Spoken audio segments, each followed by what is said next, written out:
तकरीबन 10% बच्चे पैदा होते वक्त ठीक नहीं होते हैं और इनको डॉक्टर की मदद की ज़रूरत पड़ती है। इन बच्चों को या हमें हवा भरना पड़ता है या किसी किसी को चेस्ट कंप्रेशंस करने पड़ते हैं और इस सारे अमल को रिसस्टेशन बोलते हैं। इस सिलसिले में मैं 9 टिप्स बोलूँगा। नंबर 1, हमें पूरी तैयारी करनी चाहिए। We must be prepared. जिंदगी का पहला मिनट गोल्डन मिनट करार दिया जाता है क्योंकि ये पहला मिनट जिंदगी का सबसे अहम मिनट होता है। अगर हम इस 1 मिनट में एक बच्चे का केयर सही से करेंगे, बच्चा उम्र भर ठीक रहेगा। अलबत्ता अगर इस 1 मिनट में कोई कोताही रहेगी तो बच्चे को या डेथ हो जाएगी या उम्र भर कोई हैंडीकेप रहेगा। इस 1 मिनट के लिए हमें पहले ही सारी तैयारी करनी चाहिए। हमें वर्स्ट सीनियरों के लिए तैयार रहना चाहिए, हालांकि हमें बेस्ट एक्सपेक्ट करना चाहिए। किसी भी बच्चे को रिसस्टेशन ज़रूरत पड़ सकती है, इसलिए हमें हमेशा ही तैयार रहना चाहिए। हमें आग लगने के वक्त कुआं नहीं खोदना है, हमें पहले ही तैयारी करनी है। इसलिए हमें हमेशा कमरा गर्म रखना चाहिए। बेबी वार्मर को पहले ही वार्म करना होता है, ये पहले ही ऑन होना चाहिए। सक्शन मशीन चेक करके और पावर पे लगा के रखनी है। सक्शन कैथेटर रेडीली अवेलेबल रखना है। ऑक्सीजन सोर्स अवेलेबल होना चाहिए और चेक करके होना चाहिए। इसके अलावा ऑक्सीजन चेक करने के लिए पल्स ऑक्सीमीटर पहले ही ऑन करना चाहिए।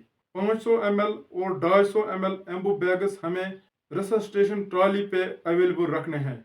लेरिंजोस्कोप को पहले ही चेक करके रखना चाहिए और एडिशनल बैटरीज भी रखनी चाहिए। मुख्तलिफ साइजेस के सिरेंजेस और एंडोट्रेकियल ट्यूब भी अवेलेबल रखने हैं। इसके अलावा हमें दवा, ड्रिप, स्टेथोस्कोप, एडिसिव टेप और अम्बिलिकल वेनस कैथेटर भी अवेलेबल रखना चाहिए।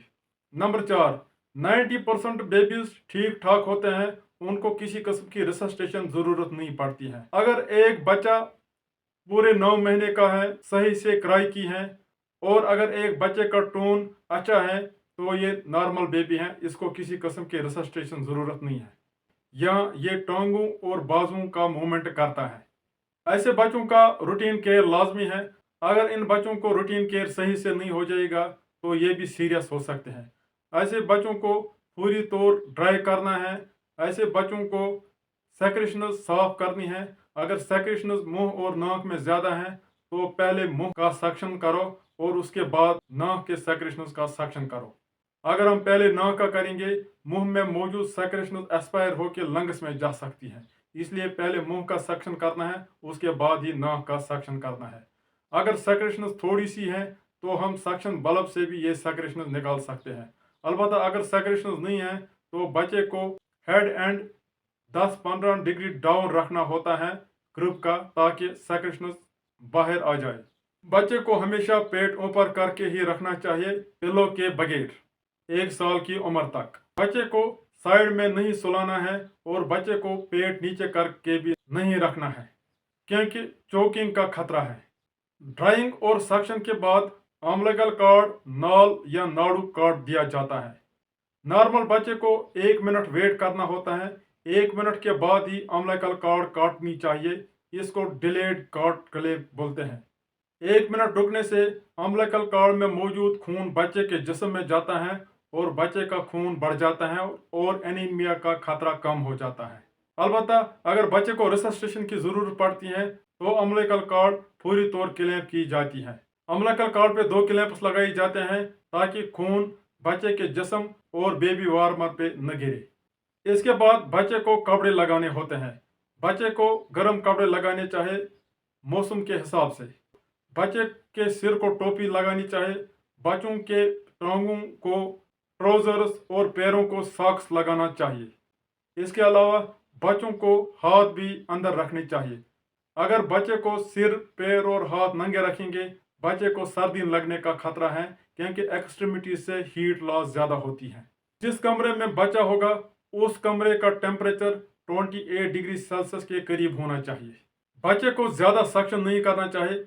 एट ए टाइम खाली 10 सेकंड सक्शन करना है। इसके अलावा सक्शन मशीन का प्रेशर 100 mmHg से ज़्यादा नहीं होना चाहिए। 8 फ्रेंच सक्शन कैथेटर यूज़ करना चाहिए। नंबर 5, 10% बच्चों को रिससिटेशन की ज़रूरत पड़ती है। जो बच्चा पैदा होते वक्त नहीं रोता है उसको रिससिटेशन की ज़रूरत पड़ती है। याद रखो, पैदा होने के वक्त बच्चा रोना चाहिए। 5-10 मिनट के बाद बच्चों के रोने का कोई मतलब नहीं है। पैदा होने के बाद 30 सेकंड के अंदर जो बच्चा रोता है वही क्राई कंसिडर की जाती है। अगर बच्चा 30 सेकंड के अंदर सही से नहीं रोता है तो इसको प्राइमरी अपनिया तस्वर की जाती है। इसके अलावा अगर बच्चे का टोन कम होगा तो ये भी एक इंडिकेशन है कि बच्चे को एक्स्ट्रा केयर की ज़रूरत है। ऐसे बच्चे को फौरी तौर पर बेबी वार्मर पर रखना चाहिए। बेबी वार्मर पहले ही गर्म होना चाहिए। इसके बाद बच्चे के बैक को टॉवेल से एक्स्ट्रा रब करना है। इस रबिंग से बच्चे को स्टिमुलेशन मिलती है। अगर इसके बाद भी बच्चा क्राई नहीं करता है तो इसके पैरों को उंगली से फ्लिक करना है। बच्चे को उल्टा करके पीटना नहीं है, बच्चे को शेक भी नहीं करना है और बच्चे को स्लैप्स भी नहीं मारना है। खाली जेंटल स्टिमुलेशन ही करनी है, रबिंग से या फ्लिकिंग से। जोर से स्टिमुलेशन करने से बच्चों के अंदर के ऑर्गन्स डैमेज हो सकते हैं और फायदा भी नहीं है। इसके अलावा ऐसे बच्चों को गर्दन खुला के रखनी है, थोड़ा सा हाइपर एक्सटेंड करके। बच्चे को पेट ऊपर करके ही रखना है, पिलो के बगैर। इसके बाद अगर बच्चे की हार्ट रेट 100 से ज़्यादा है मगर बच्चे की ब्रीथिंग या थोड़ी स्लो है या ज़्यादा फास्ट है तो ऐसे बच्चों को ऑक्सीजन देना होता है। अगर आप ऑक्सीजन हुड के ज़रिए ऑक्सीजन सप्लाई करते हो तो ऑक्सीजन फ्लो रेट 5 लीटर से ज़्यादा होनी चाहिए। अगर आप नेजल प्रेंगस से सप्लाई करते हो तो ऑक्सीजन फ्लो रेट 1 लीटर पर मिनट काफ़ी है। याद रखो, ऑक्सीजन एक दवा है, खाली उन बच्चों को एक्स्ट्रा ऑक्सीजन देना है जिनको इसकी ज़रूरत है। सारे बच्चों को ऑक्सीजन सप्लाई नहीं करना है, खाली उन बच्चों को एक्स्ट्रा ऑक्सीजन सप्लाई करना है जिनकी ब्रीथिंग स्लो होगी या फास्ट होगी या जिनको ग्रंटिंग होगी। इसके अलावा अगर एक बच्चे की सैचुरेशन चार्ट पे प्लॉट करके कम आती है तो उस बच्चे को भी एक्स्ट्रा ऑक्सीजन सप्लाई करना है। ग्रंटिंग का मतलब है लगातार की आवाज़। ग्रंटिंग वाले बच्चे लगातार आहिस्ता आहिस्ता रोने की आवाज़ करते हैं। इसके अलावा ग्रंटिंग वाले बच्चों के नॉस्ट्रल्स ज़्यादा एक्सपेंड होते हैं सांस लेने के वक्त और इन बच्चों की रेस्पिरेटरी रेट भी ज़्यादा होती है। ग्रंटिंग वाले बच्चे का सीना सांस लेते वक्त ज़्यादा अंदर जाता है जिसको रिट्रैक्शंस बोलते हैं। अगर एक बच्चे को ग्रंटिंग ज़्यादा देर रहती है या रेस्पिरेटरी डिस्ट्रेस ज़्यादा देर तक रहता है तो इसको ऑक्सीजन जारी रखना है। किसी किसी बच्चे को सीपैप की भी ज़रूरत पड़ सकती है। 1% बच्चे इसके बाद भी सही से सांस नहीं लेते हैं। इन 1% बच्चों को हमें हवा पंप करना पड़ता है एम्बू के ज़रिए। इनको सेकेंडरी अपनिया होता है। इसके अलावा अगर एक बच्चे की हार्ट रेट 100 से कम है विद इन 1 मिनट तो इसको भी एम्बू से हवा भरने की ज़रूरत पड़ती है। इसके अलावा अगर एक बच्चे को गैस्पिंग रेस्पिरेशंस हैं तो उसको भी एम्बू करने की ज़रूरत पड़ती है। एक पूरे 9 महीने बच्चे को रूम एयर ही एम्बू से भरना है। इन बच्चों को पहले ही एम्बू से ऑक्सीजन नहीं भरना है क्योंकि इनको सांस लेने की प्रॉब्लम है। अगर हम इनको रूम एयर भरेंगे एम्बू के ज़रिए तो इनको सांस मिलेगा।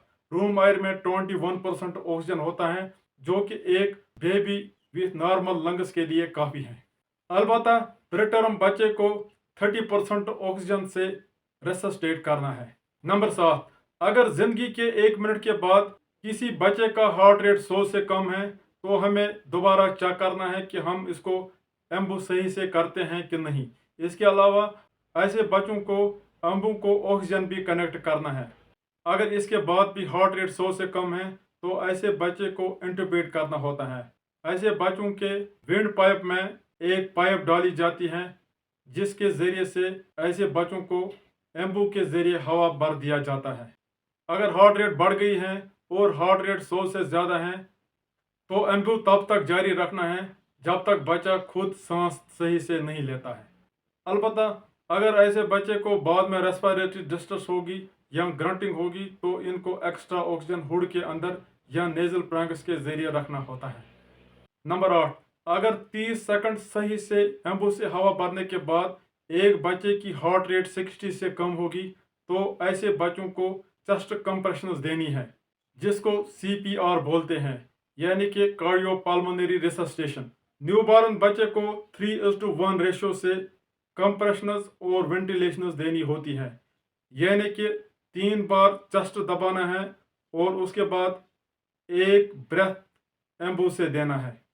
कंप्रेशंस की रेट 120 पर मिनट होनी चाहिए।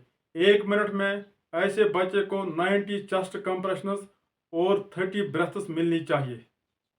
टू थंब्स टेक्निक न्यूबॉर्न के लिए बेस्ट टेक्निक है चेस्ट कंप्रेशंस के लिए।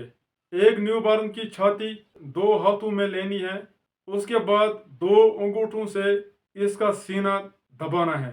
सीना सेंटर में दबाना है, निपल्स से एक फिंगर ब्रेथ नीचे।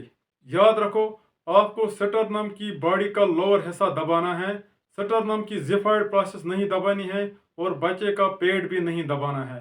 आपको बच्चे का सीने का तीसरा हिस्सा दबाना है। बच्चे का सीना तकरीबन 4 सेंटीमीटर नीचे जाना चाहिए दबाने के वक्त। जब आपने इसका सीना दबाया तो आपको ये पूरी तौर छोड़ना है। ये सीना दबाने के बाद दोबारा अपनी जगह पूरे तरीके से आना चाहिए, क्योंकि तब ही हार्ट को पंप करने का मौका मिल जाएगा। सीना दबाने और छोड़ने से हार्ट को पंप मिलता है और हार्ट जिस्म को ब्लड सप्लाई करता है। अगर आपने एक बच्चे को एंडोट्रेकियल ट्यूब डाला है तो आपको कंप्रेशंस लगातार करनी है। आपको 3:1 रेशो फॉलो नहीं करना है। ऐसे बच्चे को आपको 1 मिनट में 120 बार चेस्ट कंप्रेशंस देनी है और तकरीबन 20 से 30 बार ब्रेथ्स देनी है। CPR नॉन स्टॉप होना चाहिए। मैक्सिमम 10 सेकंड आपको रुकना है चेक करने के लिए। एटलीस्ट 2 मिनट चेस्ट कंप्रेशन करनी है, उसके बाद ही आप 10 सेकंड के लिए चेक कर सकते हो। 2-2 मिनट के बाद पोजीशन चेंज करनी है। जो बंदा चेस्ट कंप्रेस करता होगा उसको 2 मिनट के बाद ब्रेथ्स देनी है, और जो बच्चा वेंटिलेशन करता है, ब्रेथ्स देता है, उसको 2 मिनट के बाद चेस्ट कंप्रेशन करनी है, ताकि एक बंदा थक न जाए, एक बंदे की कंसंट्रेशन कम न हो जाए। नंबर 9, अगर 30 सेकंड कंप्रेशन करने के बाद हार्ट रेट 60 से ऊपर नहीं जाती है तो आप ऐसे बच्चे को एड्रेनलिन इंजेक्शन दे सकते हो। अम्बिलिकल वीन एड्रेनलिन देने के लिए सबसे बेस्ट जगह है नियोनेट के लिए। अगर आपके पास अम्बिलिकल वीन कैथेटर नहीं है तो आप एड्रेनलिन एंडोट्रेकियल ट्यूब के जरिए से भी दे सकते हो। एंडोट्रेकियल डोज इंट्रावीनस डोज से 5 गुना ज़्यादा है। मिसाल के तौर पर अगर आप इंट्रावीनसली एड्रेनलिन देते हो तो आपको 1:10,000 डाइल्यूशन वाला एड्रेनलिन देना है 0.1 ml पर किलोग्राम। 3 किलो बच्चे को तकरीबन 0.3 ml। अगर 0.3 ml काम नहीं करता है तो आप नेक्स्ट टाइम 0.6 ml या 0.9 ml भी दे सकते हो। एंडोट्रेकियली आपको पहले ही 0.5 ml पर किलोग्राम एड्रेनलिन देना है 1:10,000 डाइल्यूशन वाला। एड्रेनलिन बोलस देने के बाद आपको पूरी तौर 5 ml NS से फ्लश करना लाजमी है। अगर 90 सेकंड CPR के बाद हार्ट रेट 60 से कम है तो आप NS बोलस दे सकते हो 10 ml पर किलोग्राम थ्रो अम्बिलिकल वीन और 5 मिनट्स। इसके अलावा आप किसी बच्चे को सोडियम बाइकार्बोनेट भी दे सकते हो अगर उसकी वेंटिलेशन सही से हो रही है। अगर बच्चा रिससिटेशन के बाद शॉक में है तो आपको डोपामीन या डोबुटामीन इन्फ्यूजन बच्चे को देना है। रिफ्रैक्टरी शॉक को एड्रेनलिन इन्फ्यूजन भी देना पड़ता है। एबगार स्कोर एक न्यूबॉर्न या नवजायद बच्चे का वाइटल असेसमेंट चेकअप होता है। 1 मिनट की उम्र पे और 5 मिनट की उम्र पे सारे बच्चों को एबगार स्कोर चेक करना होता है। इसके लिए मोबाइल ऐप भी प्ले स्टोर पे अवेलेबल है। एबगार स्कोर एक एक्रोनियम या एब्रिविएशन है। इसमें 5 चीज़ देखते हैं और हर किसी का स्कोर 210 आ सकता है। अगर फेस बिलो है तो सेंट्रल साइनोसिस है और स्कोर 0 आएगा। अगर खाली हाथ या पैर नीला है तो स्कोर 1 आएगा। अगर हाथ पैर भी पिंक हैं तो स्कोर 2 आएगा। पी पल्स रेट या हार्ट रेट के लिए है, ये स्टेथोस्कोप से देखनी पड़ती हैं। जी का मतलब है ग्रिमेस। ग्रिमेस का मतलब है जब बच्चे को नोज में सक्शन कैथेटर डालते हैं तो वो फेस को ऐसी शक्ल बनाता है। नेक्स्ट ए का मतलब है कि बच्चा क्या एक्टिविटी करता है। अगर बच्चा हाथ पैर हिलाता है तो 2 नंबर मिलेंगे। اگر خالی فلیکسڈ پوزیشن ہے تو 1، اگر کون نہیں ہے تو 0۔ آر کا مطلب ہے ریسپیریشن۔ اگر بچہ سانس صحیح سے لیتا ہے تو اس کو 2 نمبر ملیں گے، اگر ایریگل ریسپیریشنز ہیں یا گرنٹنگ ہیں تو 1 نمبر ہیں، اگر بچہ بالکل سانس نہیں لیتا ہے تو 0 نمبر ملیں گے۔ ان 5 ایلیمنٹس کا سکور ایڈ کیا جاتا ہے، پھر ٹوٹل سکور نکالا جاتا ہے۔ اگر سکور 7 سے 10 ہیں تو بچے کی کنڈیشن ٹھیک ہے، اگر سکور 7 سے کم ہے تو بچے کی کنڈیشن ٹھیک نہیں ہے۔